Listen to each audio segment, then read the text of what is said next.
All right, hit me with some gender roles. So apparently it's feminine to read, which is weird coming from a writer.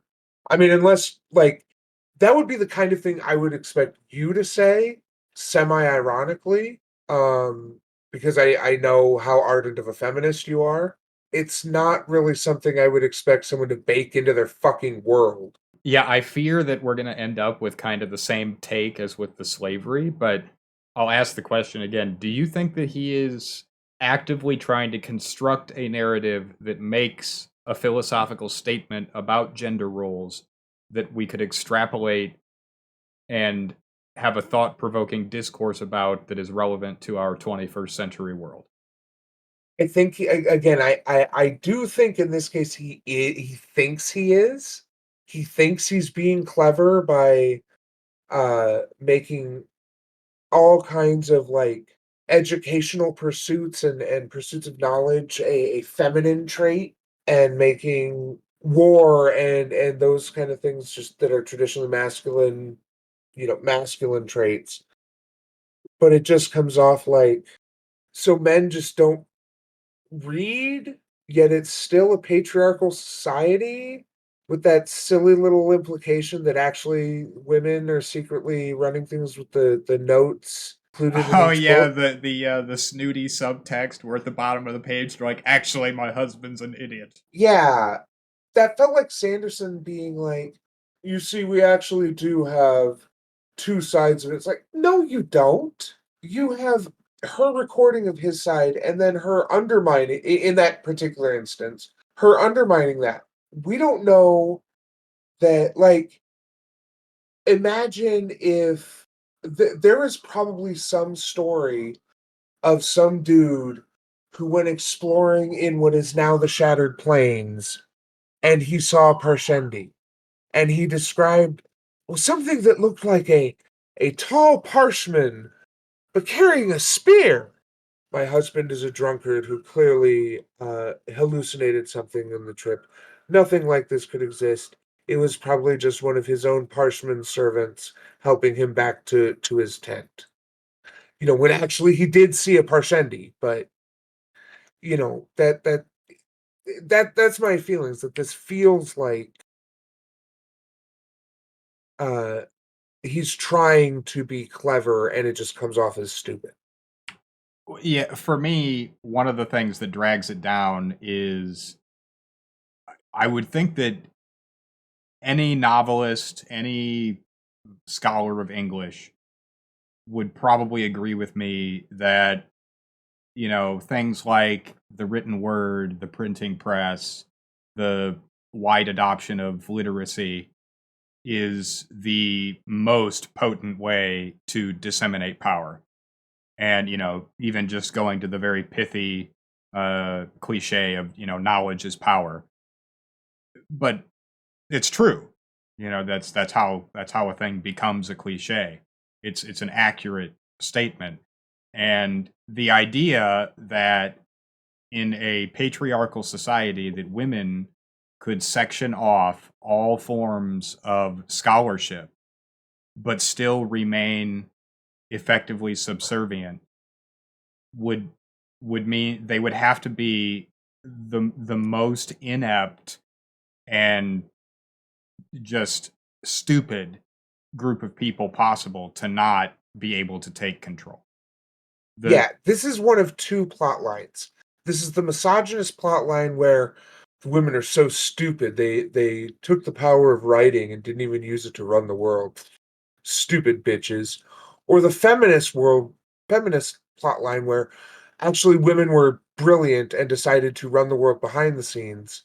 Clearly the second one is not true in Way of Kings, because the world is a mess. And if you're trying to say that's what a woman run world looks like, then you're not a feminist. Um, or more accurately, you under well, I think that any world where one gender is put over the other is a bad world. yeah, I mean, to me, the gender roles in the novel made me feel like what he was trying to do was appear to be transgressive while still just holding to the standard Christian ideas of the way that the two sexes should interact. If he wanted to be somewhat transgressive, but still stay within somewhat traditional gender norms, then do something like melee combat arts are masculine, sword, mace, axe, jousting, that kind of thing. But like archery and sling and spears, those kind of things are feminine art, so that we could have some female fucking warriors, and Well, so hey, that hey, hey. We've got Shalon. I mean, maybe she's gonna whip out that fucking tasty safe hand, summon that shard blade, and just go to work. I look forward to never reading that. But no, I mean that would be an interesting. It's not even really transgressive. That's literally the Karui plot in Path of Exile. But that's that's something different than just, yes, men fight, women read and write. That's Well, but to me it comes off more akin to just the cooking and stuff. We just have slaves do that. And so he needed something to be the equivalent of go make me a sandwich. And so the result is here, bitch, scribe this down. Read this to me. actually, isn't cooking masculine? Because there's that one side story with the two devotary whatever. I No, forget. that may be true. What I'm saying is that the even though the tasks But that yeah, are I get what you're associated, saying. Yeah. Instead of go bitch go make me a sandwich, it was bitch go write this down.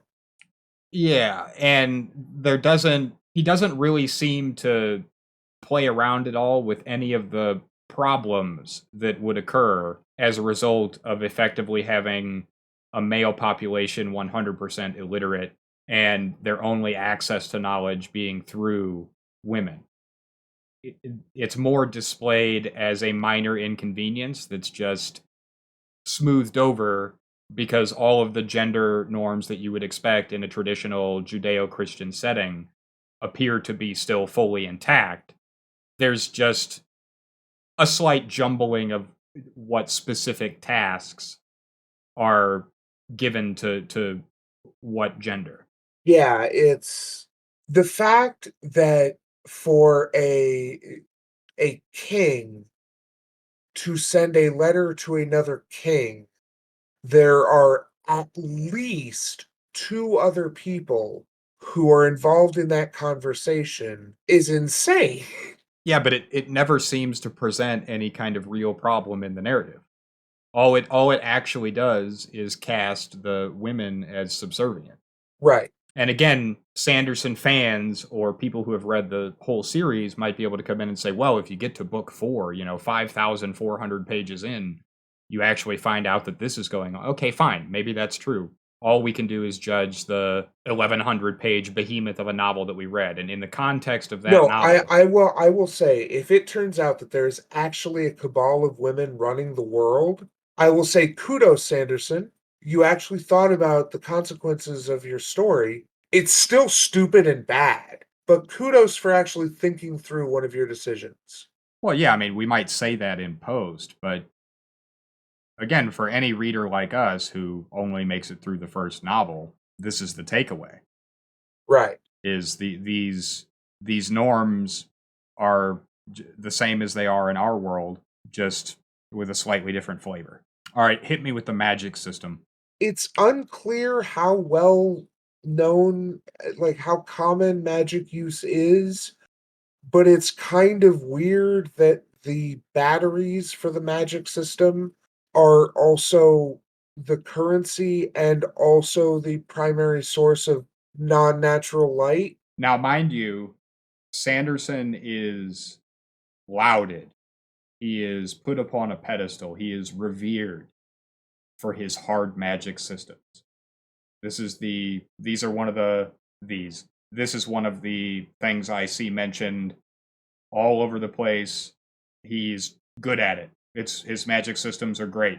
Sanderson is someone who should have gotten into designing tabletop RPGs or card games or video games, because he has some decent ideas, and he apparently is very good at designing coherent magic systems, which is a skill.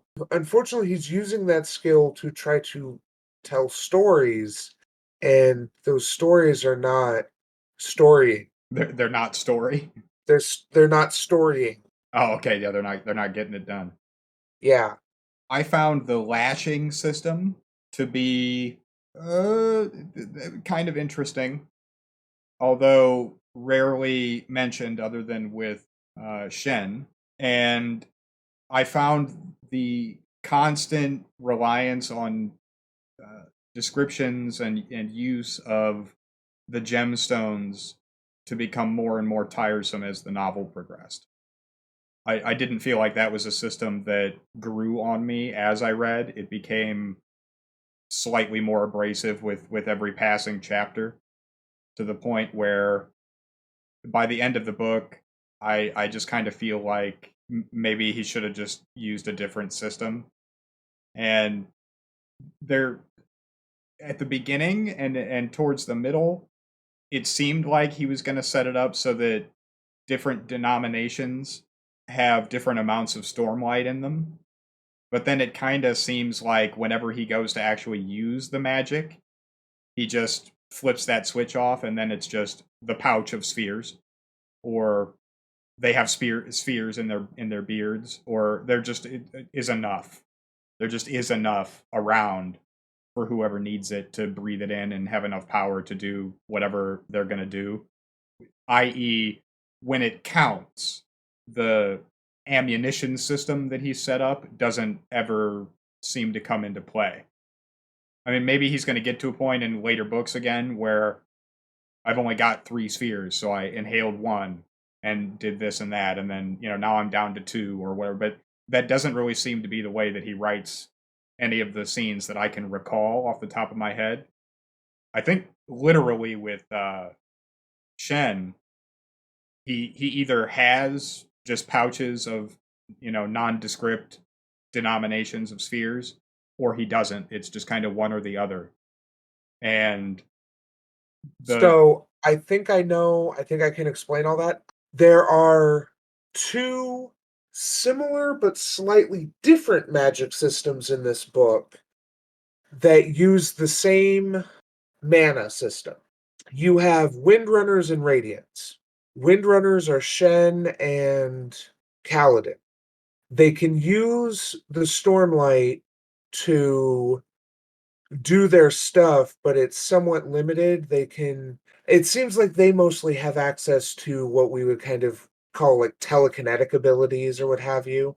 And then Radiants are Shallan and Yasna, and they basically seem to be doing they're doing soul casting, and they need the gems to do it. And I think for soul casting, even the kind of stuff that the Radiants do, that Yasna and Shallan do, the type of gem the Stormlight is in has an effect on what kind of soul casting they can do. Because there's the scene there towards the end where Yasna needs a garnet to heal Shallan. Yep, I'm with you on all that. And there's a line earlier where emeralds are more valuable because they're needed to transmute food. So my interpretation is that there's the two magic systems, one which just can use any stormlight and it doesn't matter, but is more limited in what it can do, and another system which is more complex, more varied in what it can do, more powerful in what it can do, but it requires certain mediums to channel through, essentially. Yeah, I mean that's consistent with what I was saying before.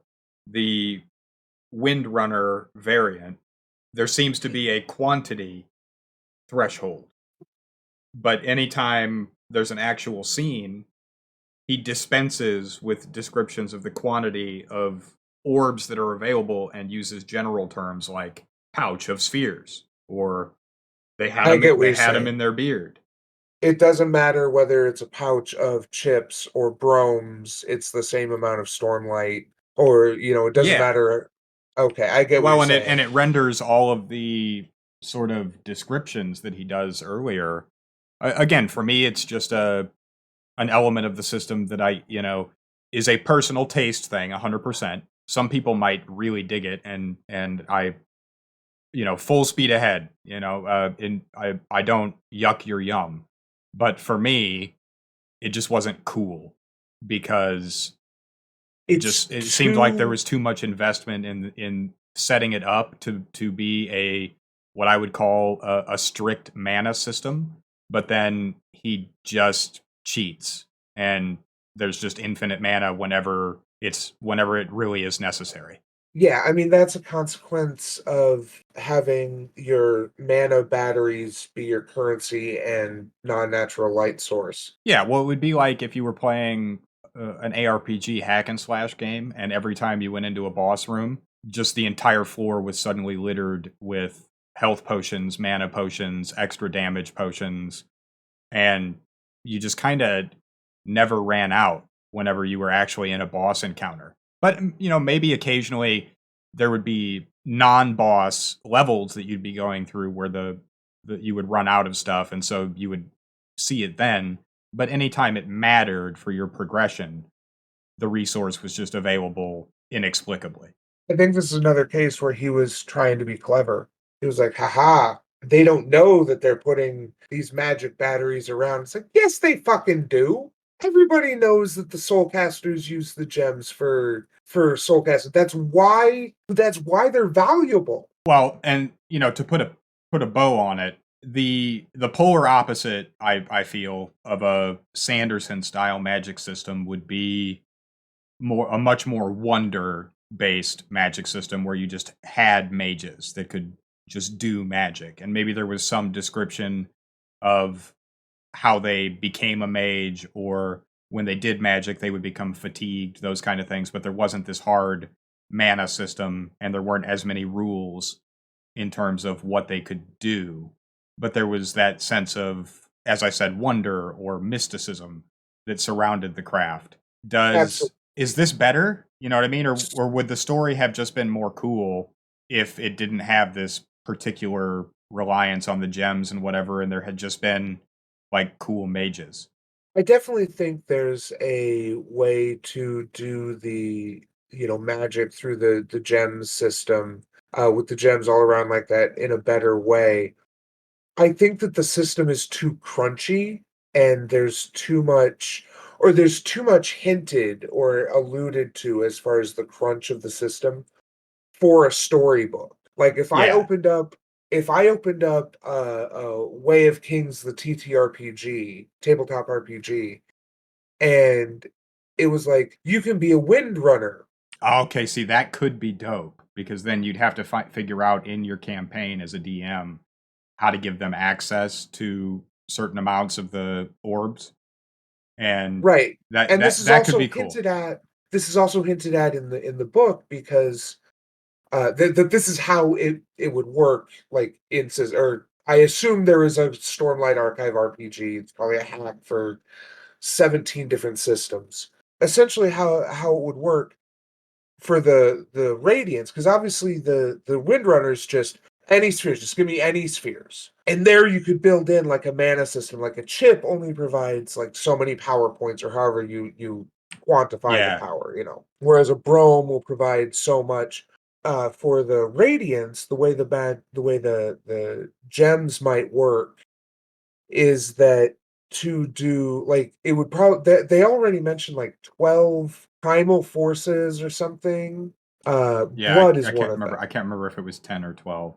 There's primal essences, something like that. Bam, right there. You've got your breakdown of where you specialize in magic, and those can easily correspond to different gemstones. Like you can come up with 12 distinct gemstones easily enough. So that would mean that a given character might keep on their body at all times, a ruby, an emerald, a diamond, fucking garnet.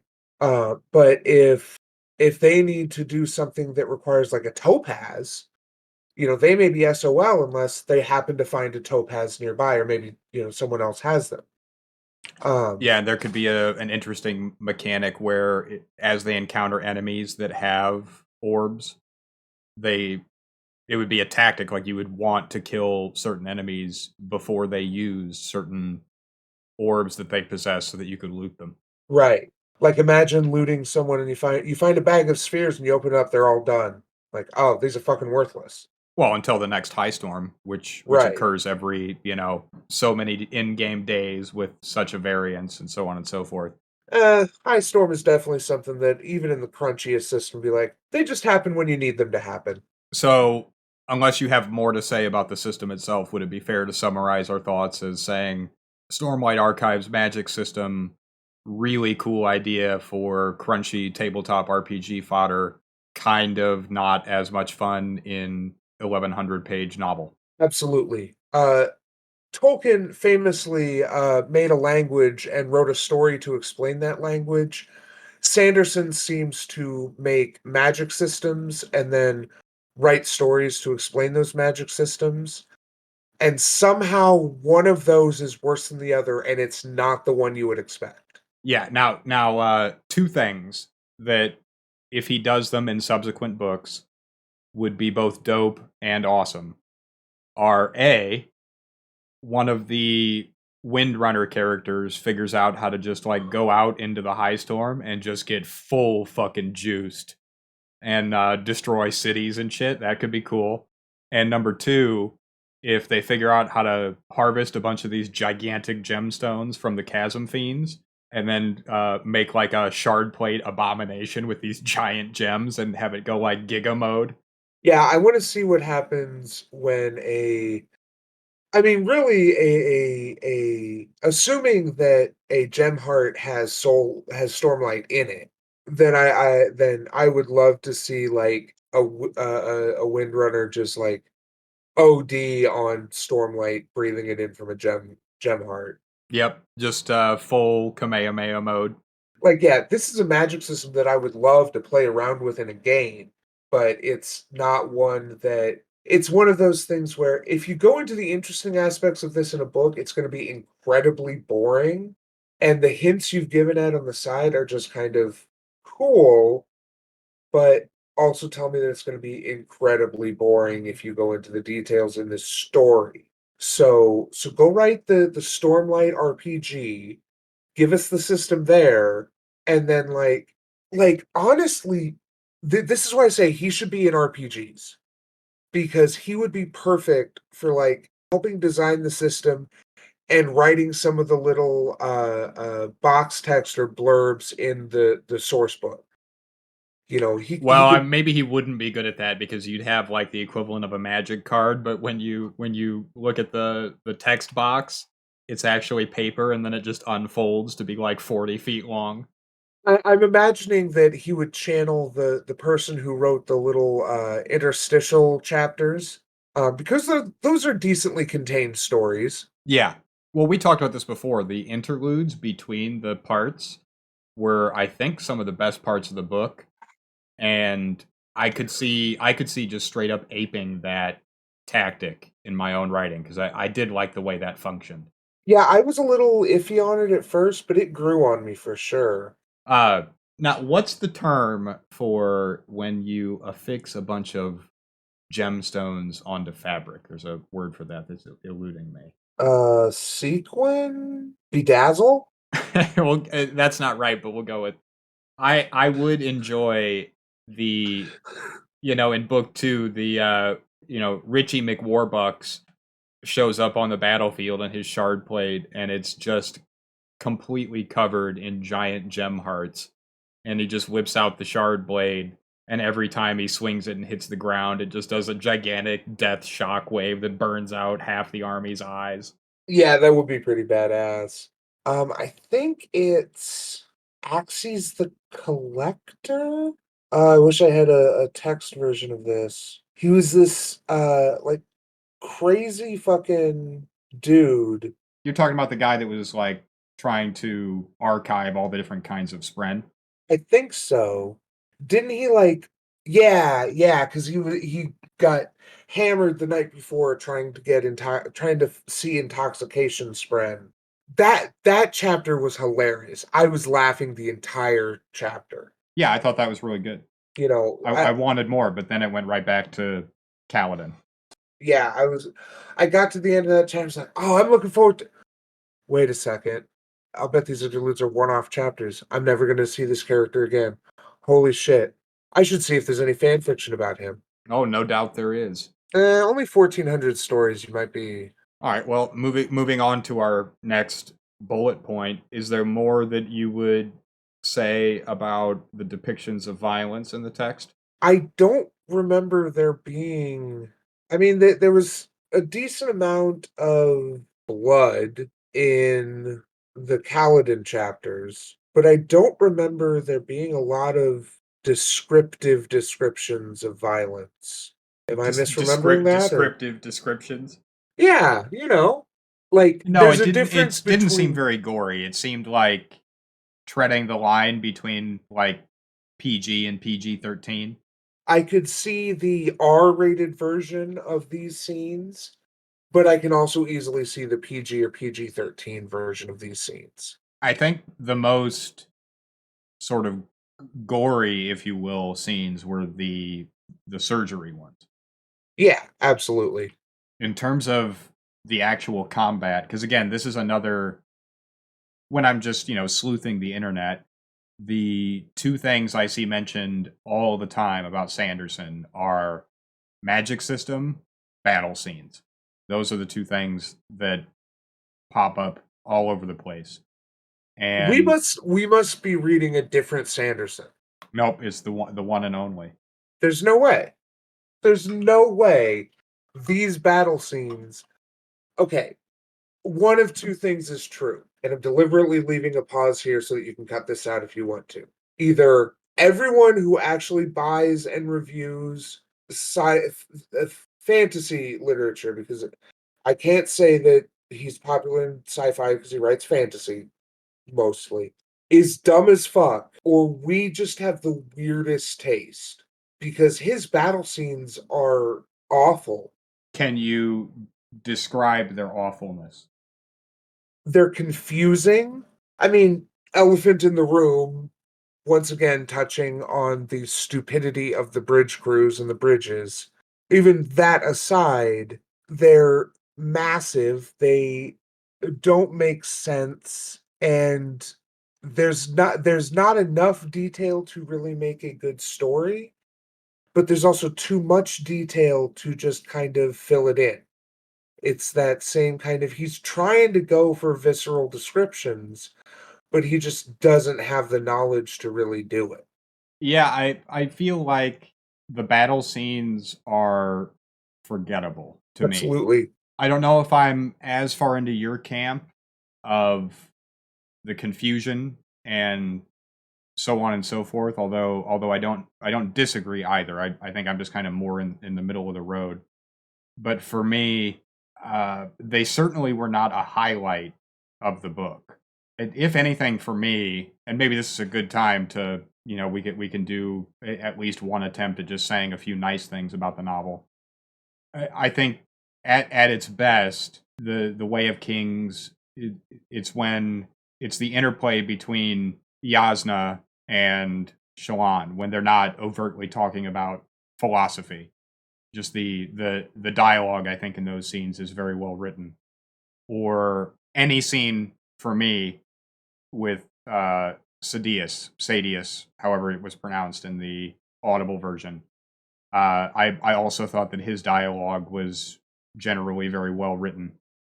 And Uh, I will step in here to say that the Michael Kramer's performance of Sadius in the audiobook is phenomenal. It is smarmy to the nth degree. I want it as a GPS voice, but only if it is also as mean as Sadius would be. That's not a kink thing. That's just how that voice has to be used. That voice cannot be used to say nice things. If it doesn't say, turn left, you moron, then it's wrong. It's just. But anyway, yes, Yeah, Sadius was I well written for me, Sadius had, like Severus Snape vibes. for sure. Alan Rickman would have played him in the movie if Alan Rickman weren't sadly departed. Rip to Hans Gruber. And so for me, those are the things that I'm going to remember in a year if you ask me, recall a couple scenes from The Way of Kings. The ones that'll be positive. There are also scenes that I'll remember for negative reasons, but the positive ones are almost always the dialogue between characters, not the action scenes or the overlong historical information dumps. Yeah, I believe that Sanderson has talked to other human beings based on his dialogue. He does write fairly good dialogue. His description of like combat, it's just when I say confusing, it's difficult for me to picture the combat in my head, and that's partially because he tends to, like you pointed out, do the same thing over and over again. They took wide arcing swipes, or the cavalry charged, or the Parshendi aimed their arrows, and it's like none of it makes sense. None of it, like, how are there a bunch of archers on a plateau that also has a bunch of like spearmen and clubmen or whatever? Or why are the Parshendi carrying bows? I mean, I guess that's more what I mean by confusing. It's the whole thing doesn't make sense. No, and I mean, I've mentioned before that I just didn't like the Shattered Plains as a construct, as the setting that he chose for most of the combat in the novel. I thought it was cumbersome. The way that he overcame the challenges that were presented by the terrain were, I thought, some of the worst parts of the novel. So this means we're gonna start talking about the bridges. Let's hit the bridges. Oh God.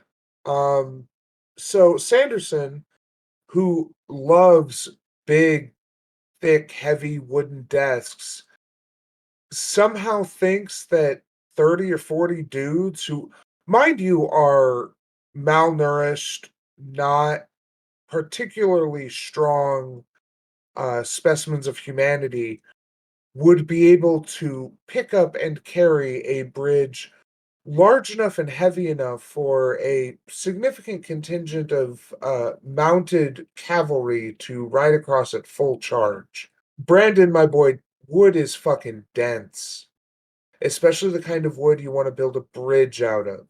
I could build a balsa wood bridge that I could carry by myself.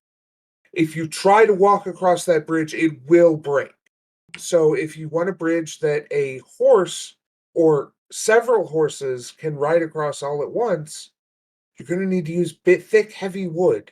And it never cleared up for me the entire novel. So the and correct me here if I make a mistake.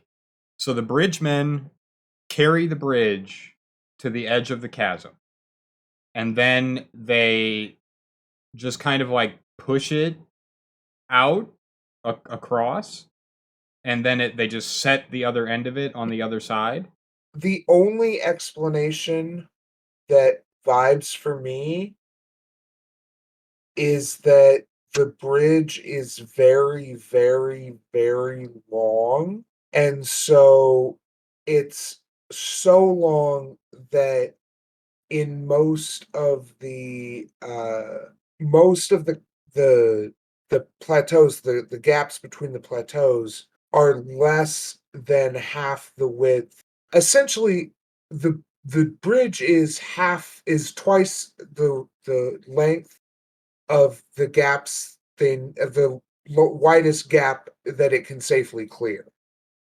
That's the only way I can see it working, and I'm still not sure that that would actually work. Well, I Well, I know mean, it would work. wouldn't the Parshendi just, instead of shooting arrows at them, wouldn't they just run up and throw the bridge to the side? Yeah, I don't understand why, or just push it off and then, like I mean, the Parshendi seem pretty strong and also pretty suicidal, so just push it back so it's teetering on the edge, and then just throw a bunch of Parshendi on the edge until it tips into the chasm. or burn them. Or burn them. Yes, wood is very flammable. Just bring some burning arrows and boom, you've got no, instead they just snipe out the which I do not understand how they're carrying these bridges. The only thing that makes sense is if there is a very lightweight lattice work of supports on like outriggers, and that's how they're all carrying them. Because I don't understand how they can be carrying the bridge and be in such danger from the Parshendi arrows. Because my first thought, if someone came to me and said, "I need you to build a bridge that 40 men can carry from chasm to chasm," I would tell them that's impossible. You can't do that. And they say, "Well, do it anyway." I would basically build a bridge, and then I would put a big box under that bridge, which is where the people go to carry it. I don't understand how San I want if Brandon Sanderson were to message me on Twitter tomorrow and be like, "So, did you have any questions about the Way of Kings? I was informed that you read it, and apparently I busy myself with asking people this question." Be like, "What did the bridges look like in your mind? What did that? How did that whole situation work? It just doesn't make sense." No, and then there's the well, we'll just turn the bridge on its side and then it's a shield. Yeah, side carry, which somehow, despite literally cutting the number of handholds in half, still allows them to not only control it, not only move it in a fucking sinuous pattern enough that they're completely presenting the entire bridge to the Parshendi side, so they're going sideways faster than not only the rest of the people carrying bridges, but the army. Brandon, have you never moved a couch before? Have you never had to help a buddy move? Side carry, bro. Yeah, you try fucking side carrying a couch. I don't want to devolve to the level of just like name calling, but in this case, the bridge thing to me was just asinine to the nth degree. I didn't buy it, not from the first time that he mentioned it to the last. It never made sense. It wasn't realistic. It even within the bounds of the universe that he had created, it seemed like, for example, the wood that he mentioned, I believe it does say in the text that it is a particularly strong but lightweight wood. Okay, fine. But he doesn't say it's magic or anything like that. And he doesn't do anything to set the reader up to believe that, that it was like You know, weightless. you know how he could set that up that the wood is like it doesn't have to be magic. It can just be incredibly light for its density. Like we already have fucking spren that pop out when people are feeling horny or hungry or particularly triumphant. Were there horny sprint? Actually, I don't know that there were any explicitly horny spren. That would be well, too horny for this book. Oh, the lust sprint. The fuck sprint. The fuck spread. No, in good Mormon words, it would be the breeding spread. Oh Um, no. what was I saying before I I'm got just sidetracked imagining about the spren? the fuck sprint being described as, like small, translucent whitish tadpole shape. What was I talking about before I got sidetracked about spren? Uh the special wood. Yeah, so in the scene where Kaladin picks up a section of it to train with, if he had picked it, it was like, whoa, whoa, is this what the bridges are made out of? And like one of the cards was like, yeah, why do you think we make them? How do you think you guys are able to carry them? This wood is incredibly dense and durable, but very light. Is you know That's the only way. Like, he even set that up, and he was like, "Nope, this is just like I'm carrying a plank. This times like 700 is what the 30 of us carry every day into battle." And it's like, no, dude. But even if it was fairly lightweight, as they extended it across the chasm, wouldn't the weight that they would be forced to try and maintain to keep it level and stop it from just tumbling down into the chasm, wouldn't that just become exponentially higher the further across the chasm that you pushed it? This is why I'm assuming that the bridge is very, very long, because the only way 30 guys are getting a wooden bridge from one side to the other is if that bridge is long enough that it doesn't dip. The bridge is both long enough and strong enough that when one end is completely unsupported, it doesn't dip, which also means that all plateaus have to be at the same level or lower in order for them to be able to cross them with these bridges. This is one of those things where captain or something comes to the generals like, so I had this idea about how to get the bridges to them quicker. And so what happens is we've got all these slaves, right? And they're all malnourished and weak and everything. So they're going to carry the bridges, and they're going to carry the bridges to the chasms. Now, this only works when when the plateau we're on is at the same height or taller than the one we're trying to get to. Preferably, we're taller. That makes it easier so that because wood tends to dip. So makes it easy. But it's fine if it's on the same level. We got that worked out.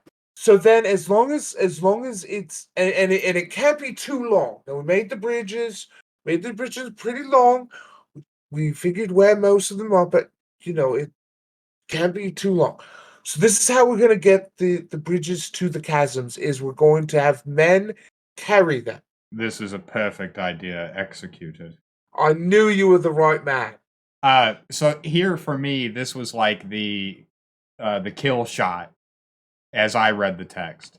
There's this scene where Dalinar just grabs a hammer and jumps into a latrine, and just using the strength of his shard plate, he just smashes stone as though it were nothing. And in just a matter of, I don't remember how it was described in the text, like a couple hours or something, he just digs like a gigantic trench for his entire camp. And we know that the Parshendi have shard plate.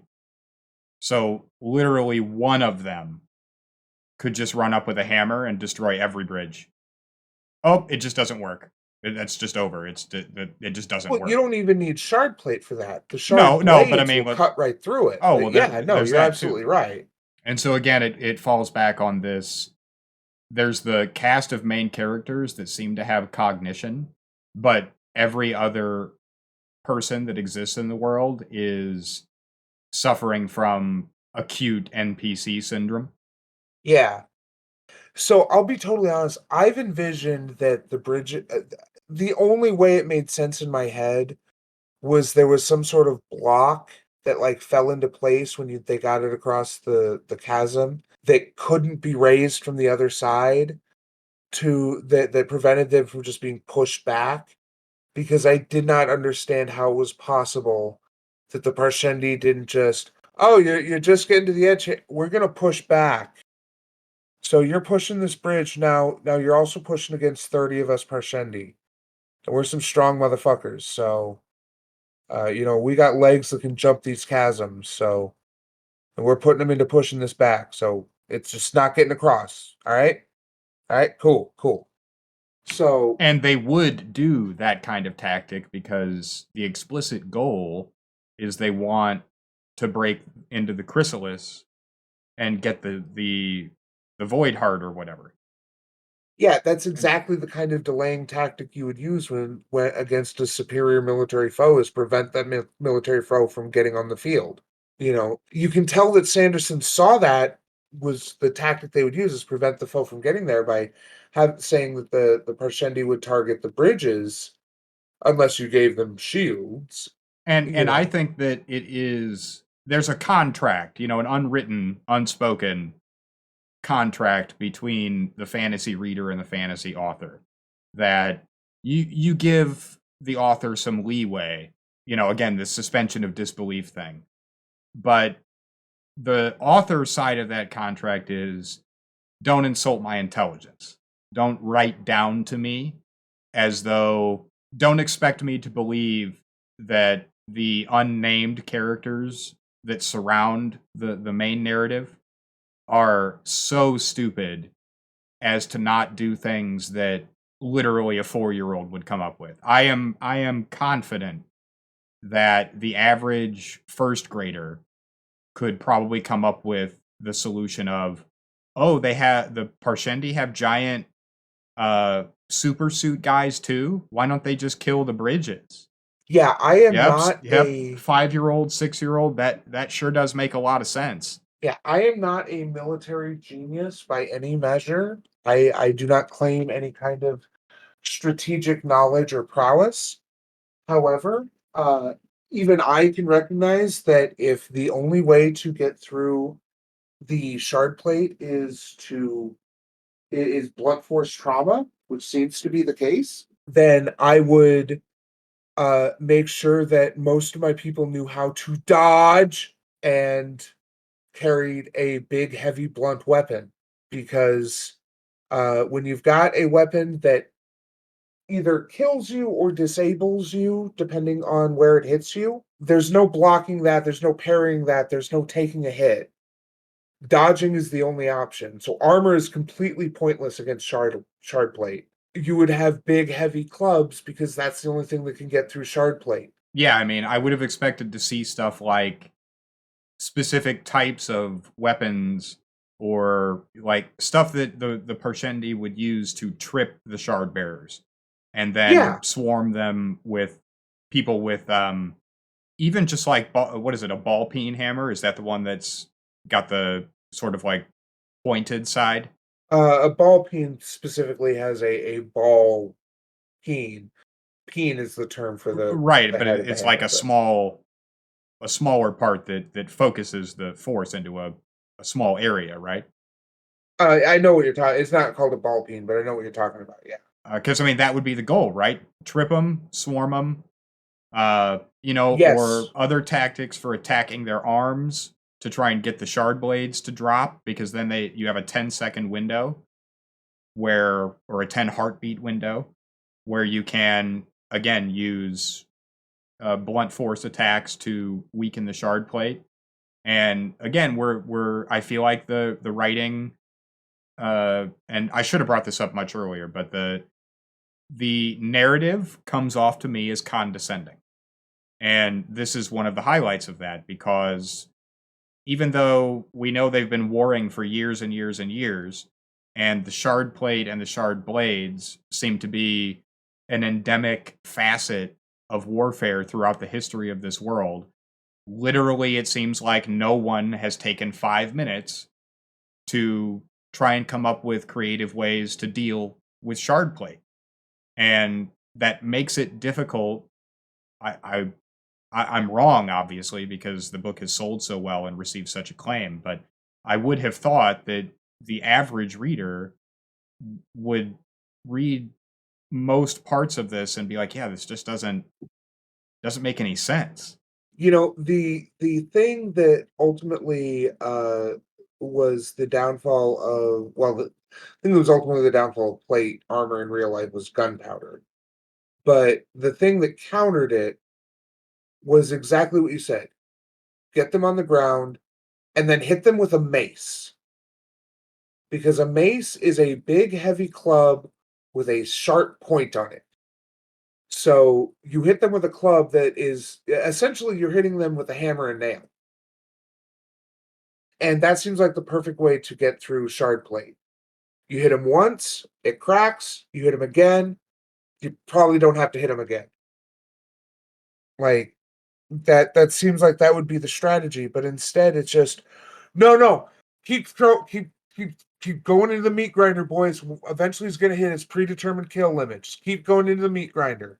Yeah, and I feel like if I think that would have just made for a more interesting experience to read all of these scenes on the plains would be the interplay between the ways that the Parshendi try to utilize their shard plate to neutralize the bridges, and the ways that they try and kill the shard bearers of the Alethi, Yeah, and our Dalinar and Sidious and the other shard bearers on the Alethi side trying to come up with ways to counter that and trying to decide when to engage and when not to. All of that for me would have made for a more tactical and I would think easier to write experience, both for me as a reader and Sanderson as a writer. But the way that he chose was, I guess, his version of like the rule of cool. yeah, It and just wasn't cool for me. to kind of touch back on the issue you mentioned about the everybody is afflicted with acute NPC syndrome. The Parshendi are selectively suicidal. If there is a shard bearer there who is bearing down on them, they will throw waves and waves of themselves at the shard bearer, trying to put a crack in it. But none of them will leap across the chasm, cut through a couple dozen bridge carriers so that the bridges fall, and then jump back before the Alethi armies can interfere with them.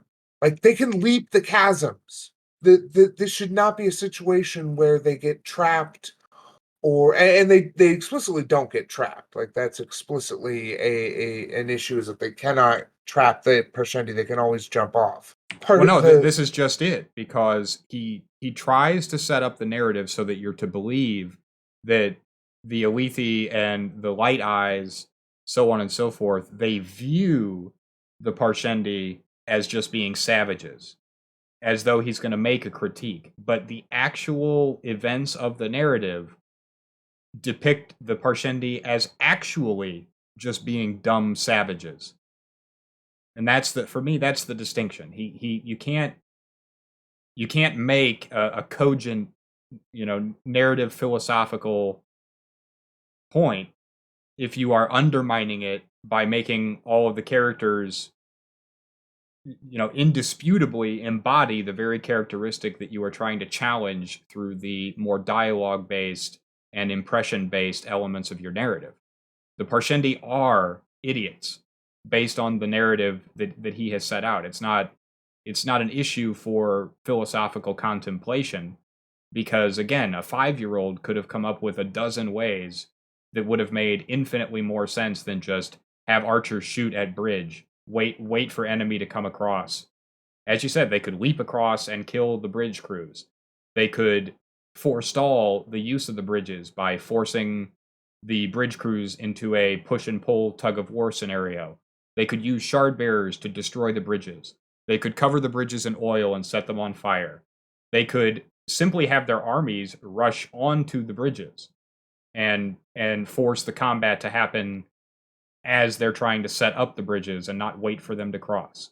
This is just off the top of my head basic ideas, and you would expect that in a novel that is so respected, so well sold, so revered by the fantasy community, that at least one or two of these tactics would have been described or displayed. like the Parshendi are just dumb brutes, and Yeah, because if you were going to write a novel and you wanted to make a commentary on slavery in the United States, the way that you would do that, one of the ways, is that you show that the perceptions of the whites are wrong. That in fact the African Americans are not stupid, and that they do have valuable culture and they are valuable and they have their own deep and rich cultural history that should be respected. But if you did that in your narrative, but then at the same time all you did was show through the actions that they take in the text that none of that was true. You undermined the intellectual focus of your argument by virtue of the events that you depict. This is the pitfall, and as do so many of the erstwhile combatants on the Shattered Plains, so does Brandon Sanderson fall into the chasm of this pitfall and render most of the philosophical content of his narrative inert. So, unless you want to shit on the bridge thing more, we could No, move. I'm No, good. you're satisfied. Yeah. We could move into some of the specific characters and talk about those a little bit. That Yeah, I think I think we've kind of exhausted Kaladin, but I did want to talk about Rock. yeah, hit me up. So his again, Michael Kramer did a fantastic job on his voice. Um I mean, I say fantastic. It's pretty racist because he talks like this. He is Rock of the mountain people, and you do this thing. Do you see this thing? But I did think it was interesting. There were certainly interesting aspects of that character, the way he was someone who came from a very different culture and was trying to make the best of best of a very bad situation. I thought that the concept of your first child, what was it? The first child farms or makes food. The second child is a craftsman, and then the third child can be a warrior. Was it was? Am I remembering that correctly?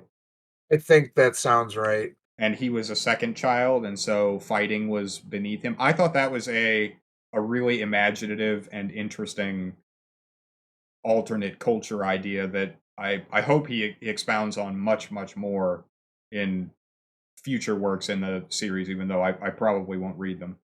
I thought Rock Right. was a beacon of light amongst the darkness of the rest of the cast. Yeah, Rock was cool. The other fucking bridgemen were pretty forgettable. IMO. Yeah, I can't remember most of their names.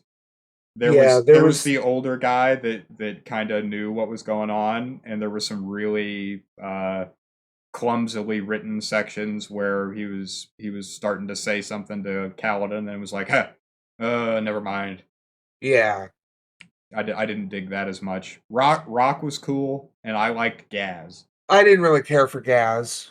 I mean, he wasn't a bad character, but Although we don't get a full description on what ends up happening to Gaz. He just kind of evaporates. well, I mean, it's heavily implied that he gets executed. Right. I don't understand a system which would execute Gaz and leave Kaladin for the storm for Stormfather to decide. Right. Well, it just seemed weird to me that in a book of this length with so much space, I mean, the Kaladin chapters account for what, like 15 hours of reading or something like that. It's a huge amount of text, and yet the demise of Gaz is, you know, less than one paragraph. It just seemed like he deserved a full scene. Yeah, I agree. It stinks of again, to go back to my fan fiction analogy, this is the kind of thing you would have with some that is published chapter by chapter, and suddenly the author decides mid story, oh wow, there should be a much better I have a much better idea for the guy who should be in charge of the crew, or the sergeant, or whatever you want to call it.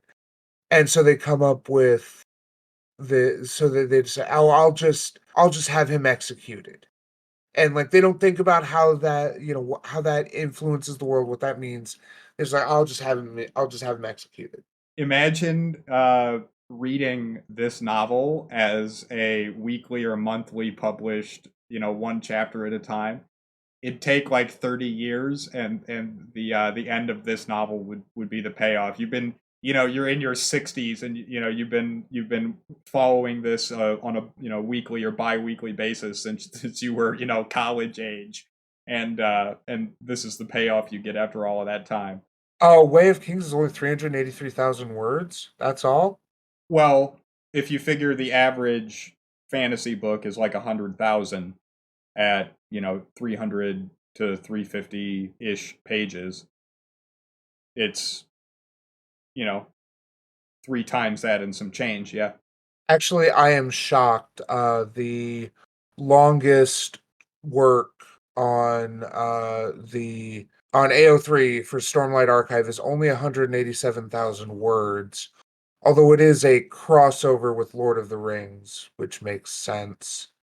The second longest is 145,000 words, which is reasonable.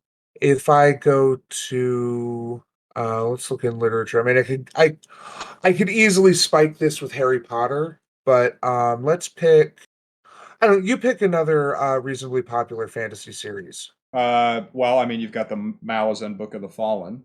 Mm, So look up the word count for Gardens of the Moon.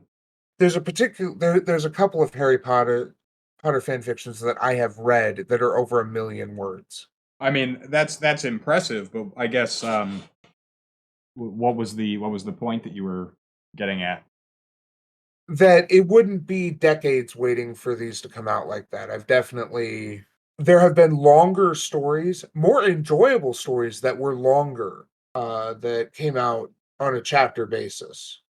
Per month? Uh, 'Cause wasn't so there? that's the Yeah. So I thing. mean, I was exaggerating, but if it was one chapter a month, this would be years, many years. Isn't there like 70 some chapters in the book? Yes. So my point is that when you post chapter by chapter, you stop thinking in terms of book. The longest fan fiction in the Harry Potter section on AO3 has 3.6 million words. It has 360 chapters. It has been Yeah, that's going that's since wild. 2018. It is only 5 years old. Well, yeah, if you're releasing weekly, then you're going to get more than 50 chapters per year.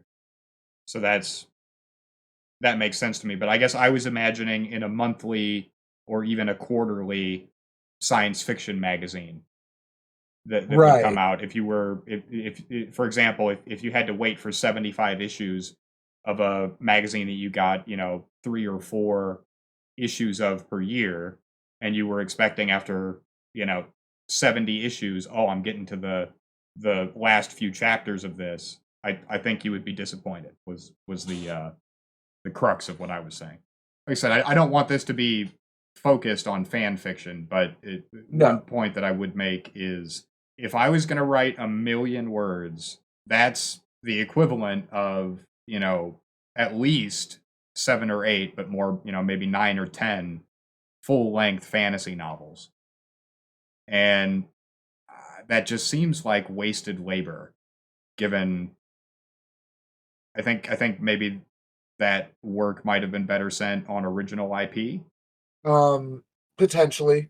Because I mean, that's ten chances at writing something, that's your own that you could get published. That just seems like a huge amount of time and labor to, spend on something that's. But I guess if it's just a labor of love and a hobby, I'm certainly not going to knock it. I would just it takes that's a lot of fucking words, man. That takes dedication and skill. Even if the entire thing is just utter trash, it's still a laudable task to have completed. Right. Yeah, it's that there's a lot of dedication in the fan fiction community, and a lot of people who think that writing honestly, it probably is part of why I have such a complex about writing, because they think it's a lot more of a big deal than it is. Because if you can crank out 3.5 million words of Harry Potter fan fiction, I mean, unless it's really derivative drivel, which it might be, there's probably a 100,000 word original story in there that you could get published. Yeah, that's what I'm saying. So, turning us back to Way of Kings, the last, well, we haven't really specifically talked about Yasna and Shallan. Uh, you mean Tweedledee, Tweedledum, and Tweedledummer? Shallan's plan is stupid, and Yasna is even stupider because it works. I understand that they are under a time pressure. You've got a soulcaster that part of this is my frustration with families and societies that are like, "Oh no, I can't do that. My honor wouldn't allow it." But your honor will allow you to starve? I guess I've never understood the idea that your honor is worth starving over. I can get behind that. So the idea that Shallan would literally let her family starve and go destitute versus revealing that's just what I would do. I don't know all the vagaries or everything, but I would just be like, so apparently all that marble that we traded was soulcast illegally by my father. I don't know where he got the soulcaster, but I'm sorry he was a dick. We're kind of broke now. I mean, she was able to impress Yasna enough to become her ward. I feel like she could have. I'm completely lost here because the plot makes no sense. Shallan's plot. So she killed her father to get his shard blade, speculatively, and she can soul cast without a soul caster. Her family's broke, so she goes to Yasna to steal her soulcaster. Is Yasna the most accessible person with a soulcaster? Unknown, unclear. Well, there's no way that the niece, sister of the king, yeah, Yeah, I sister, think she's the sister of the king because she speaks of Dalinar as her uncle. uncle. There's no way that the sister of the king is the most accessible person with a soulcaster you would have access to. There's no there's no Rosharan possibility that that is the case. Breaking into a devotery to try to steal one of their soulcasters is unironically a better plan. Well, and there's the sort of self, what's the word? The internal dialogue that occurs where she is, you know, Yasna accepts her, and then there's a pretty good chunk of the novel where the conflict is, gee, it's actually just kind of really fun to hang out and eat bread with this hot guy, and I kind of like reading these books and talking with Yasna, so I might just have to let the family die. And that's the thing. She spends months on and I don't recall, was there anything about Yasna helping with her family or anything like that? It seemed like that just kind of got forgotten. Like, yeah, she's just sorry fam, but apparently I just got enlisted in like helping save the end of the world, so I mean in the meantime y'all are fucked. Like I cannot do anything for you. I literally told Yasna everything. She's got both soul casters. By the way, I can soul cast. Yeah, I can do that. But I'm not. Also, I killed Daddy. Yeah. Also, I killed our father.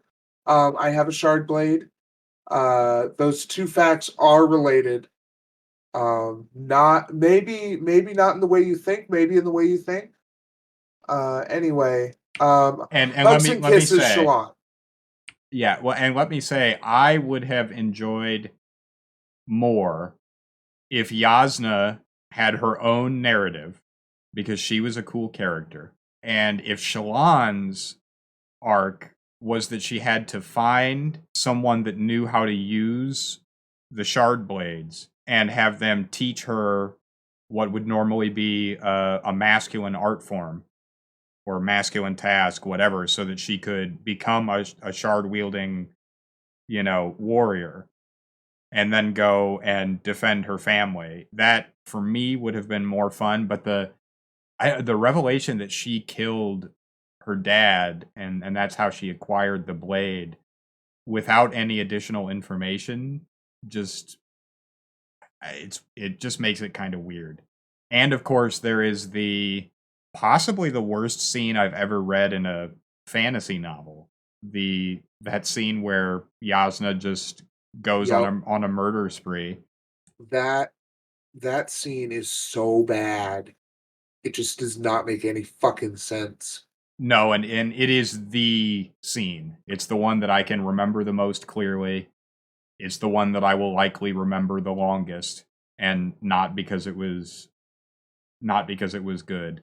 I mean, it's clear that this was his dig at consequentialists or consequentialism, just as much as Yasna seems to be a weird dig at academia for someone who has made their life in academia. Well, writing, but also teaching. Yeah, from what I've seen, it comes off a lot more like he went to college, but his goal was always to be a writer, and now that he has success, he deigns to teach specifically creative writing, but also only at a Mormon college. Well, if you're not knocking doors, I guess you got to be indoctrinating the 20 somethings. I mean, you got to do the Lord's work. I will say, on the whole, if we say the three, main storylines that we spend the most time with are Yasna Shallan, Kaladin, and then Dalinar. I think the ones I enjoyed the most were those that focused on Dalinar, and then Yasna and Shallan second, and then the Kaladin stuff being my least favorite. I think there were some redeeming qualities, particularly in the dialogue with the Yasna group. And I did think that the city that they existed in, that was all inside of the stone, and was kind of interesting. And you get a little bit of information about the Ardents, and some of that I thought was interesting. Yeah, there's definitely interesting aspects. I disagree. I thought Kaladin was the more interesting story, although it definitely was the most protracted one. Like it's the one with I think the least amount of stuff happening, especially given its ratio in the book. Like there's way too much Kaladin in there for how much actually happens with him. But all that said, I did generally enjoy Kaladin and that story until the end. I did not really care for the way he just kind of immediately became a lapdog for fucking Dalinar. Oh, and Dalinar. and we can't forget this. He turns down Shardblade and a Shardblade. Yeah, that was. And correct me if I'm wrong. He basically does it because how long if I take that before I become one of them? Yeah, I mean, essentially that. That But I mean, it just reeked. Like literally, I read it happen, and I said out loud, "Don't fucking lie to me, Brandon. He did not do that. You made that up. That's bullshit. Nobody would do what he did. It's not believable." Yeah. All Yep. right. So he could take it and not want to use it. He could take it and try and figure out a way to destroy it. Or of course, he could take it and then just be a good guy. All of those are options to be explored, but given the world that he set up, just saying, nah, So it wasn't one to be counterpoint. available. I mean, I will say as a counterpoint to you, just use it and be a good guy. I don't know, kid. What do your history books tell you about Bolivia? Yeah, I mean, fair enough.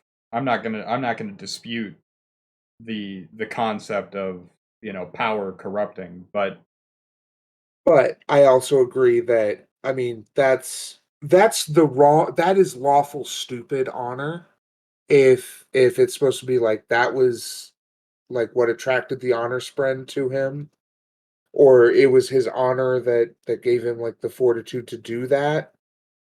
Like that is that is lawful stupid honor. yeah, it was certainly that was one of the moments that destroyed my immersion in the world the most.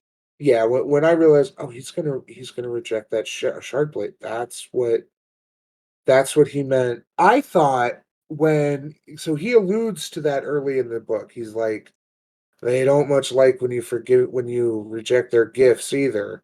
I thought, okay, so he pulled off some miracle and saved the commander, and they offered him like a lordship or something, and he refused for whatever. So that's fine, whatever. It is what it is. But then when we got the actual story, I was like, no. Hell fucking no. He rejects a shard blade for the stupidest reason.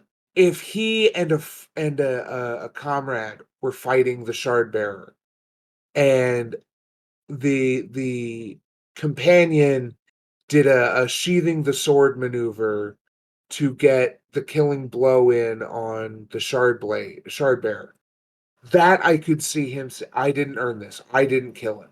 You know, this isn't I don't deserve this." That I could would be a little bit more believable. Just, "No, I don't wanna become like one of them. I don't wanna become like one of you," is just absurd. Yeah, absurd is the I think the operative descriptor. I'm looking at our list. What about Shen, the Truthless? I mean, again, to go back to our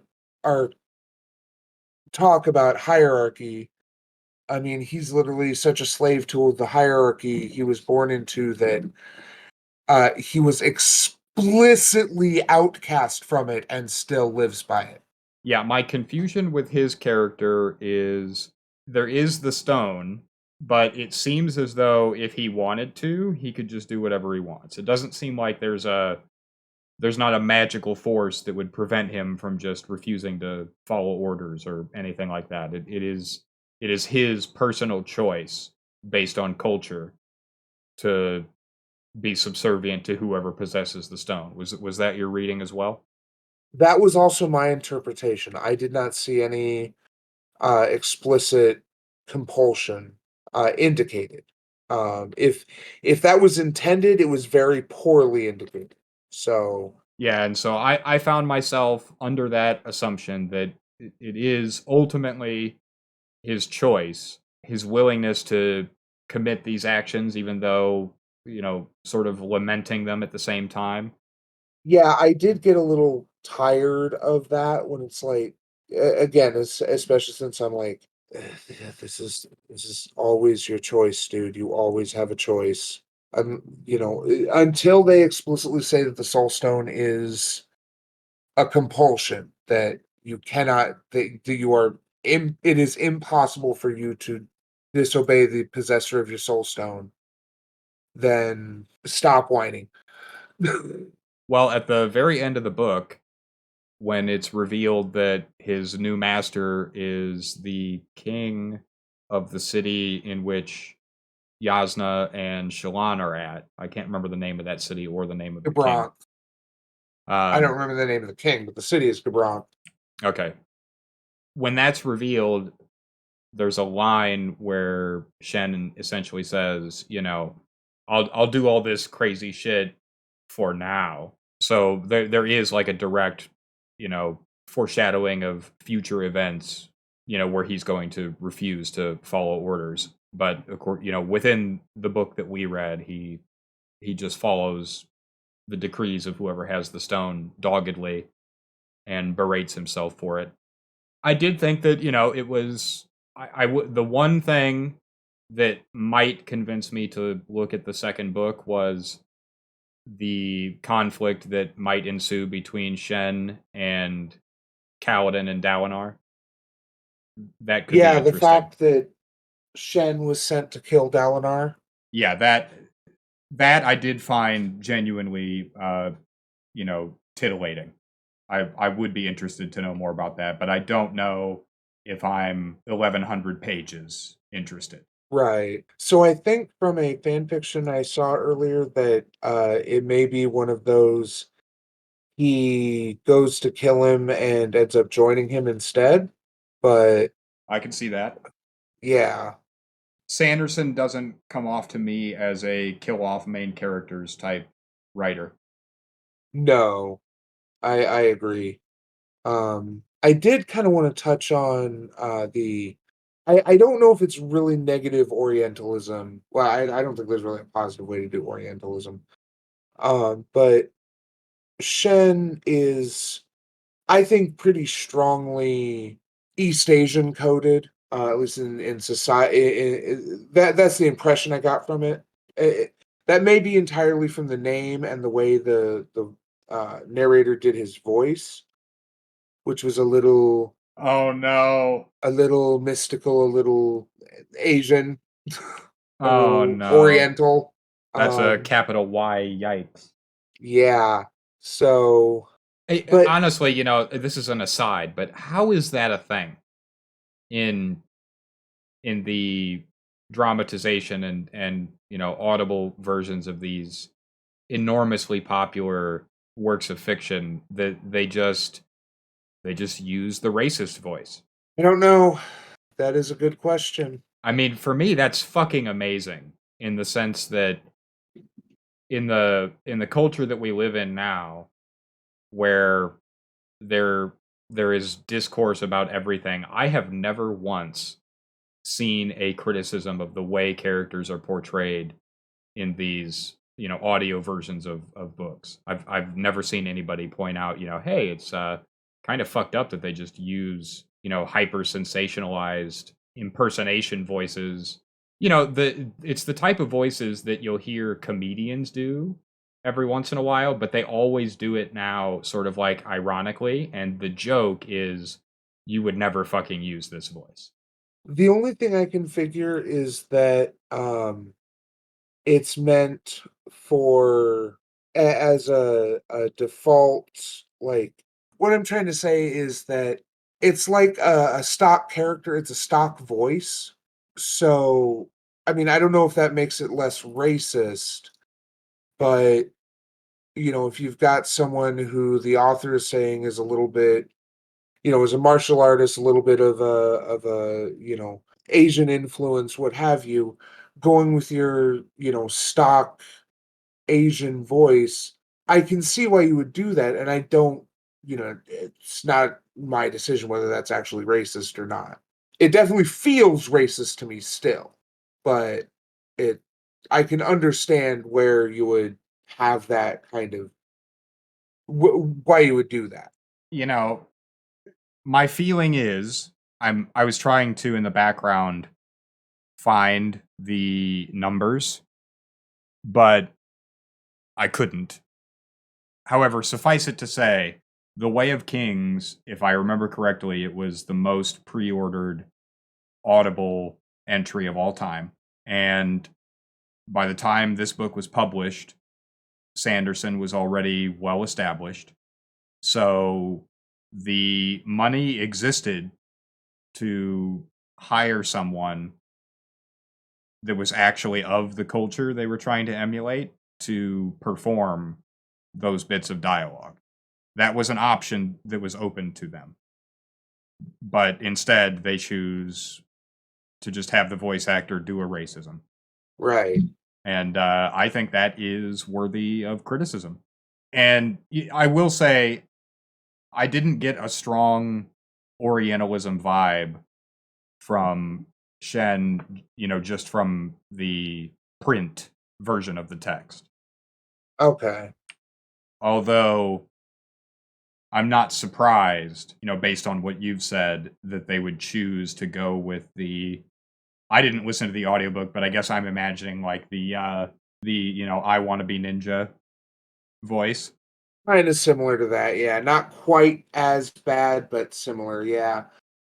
Mostly the Orientalism is that he comes from the weird land off in the distance, and he also has these hang-ups about walking on stone, which one stereotype of Asian people is uh they have a lot of superstitions about things that don't make sense. And Gotcha. that's one of the things that I think was kind of interesting about the world. Apparently, the majority of the world doesn't have soil. It's Yeah, all it came off that way. Yes. the entire like there are rock buds that grow out of the stone, and apparently you can farm food from the stone.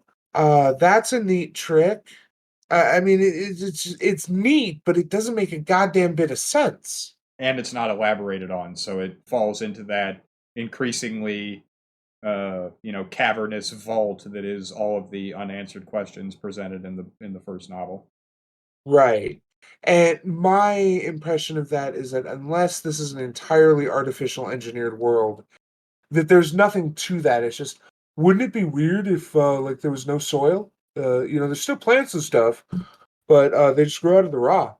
I mean, frankly, at this point, the nothing surprises me when we're talking about the bridge guy, Yeah. Brandon Bridgerson. Brandon, I don't know how wood works. I don't know how bridges work. I don't know how armies work. I don't know how. Okay, we're getting into just being mean and ad hominem attacks. So Let's be real. Given how long we've been recording, if people reach the end of this, they have to agree, right? Or otherwise, they're just pure hate listening at this point. And fuck it, give them what they want. okay, fair enough. Yeah, because we're on like hour 6. I mean, it's fucking going. I mean, it's 3 books. So I mean, if on average we do an hour and a half to 2 hours, like this is what was going to happen. I don't envy you editing this. No, me neither. On that note, final thoughts. Well, we'll end with the ultimate staff and trench coat question. Was it better than Knight Errant? Boy, I'm gonna have to go with on balance, no. Damn, Brandon Bridgerson beaten down by the cop fantasy Knight Errant. Only You because the hate to cop see it. fantasy was at least quick. It had the mercy of short page length. And Knight Errant fucks.